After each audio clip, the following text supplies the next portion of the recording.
अंधेरी रात, तेज हवाएं, एक पत्थर तन्हा पड़ा है। अचानक बिजली चमकती है और लम्हा भर के लिए ऐसा लगता है जैसे पत्थर के अंदर कुछ हल रहा हो। क्या एक बेजान पत्थर भी ख्वाब देख सकता है? क्या वाकई मुजिज़े होते हैं?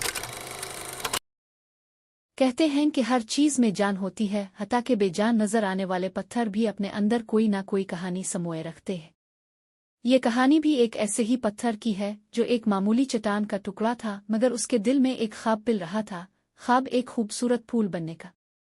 ये पत्थर एक सुनसान वादी में पड़ा रहता था, जहां तेज हवाएं चलती थीं और वक्त के साथ साथ इस पर काई जम चुकी थी। वो रोज चमकदार रंगों वाले फूलों को देखता, तितलियों को उनके गिर्द मंडलाते हुए महसूस करता और सोचता कि काश वो भी ऐसा ही होता, नर्म, नाजुक और खुशबूदार।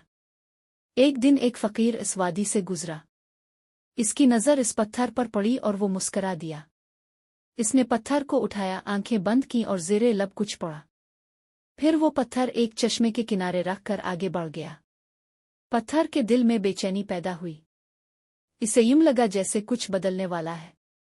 दिन गुजरते गए, चश्मे का पानी इस पर बहता रहा और धीरे धीरे इसकी सख्ती कम होने लगी। एक दिन अचानक एक मौजिज़ा हुआ, पत्थर की सतह पर एक नर्म और नाजुक कोमल फूट निकली।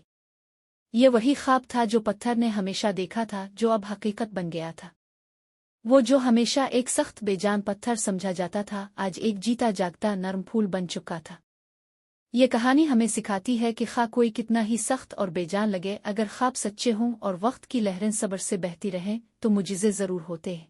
दिलचस्प सबक आमोज इस्लामी और मिज़ाहिया कहानियों के लिए हमारे चैनल को फॉलो करें, लाइक करें, कमेंट करें, शेयर करें और बेल आइकन को दबाना ना भूलें।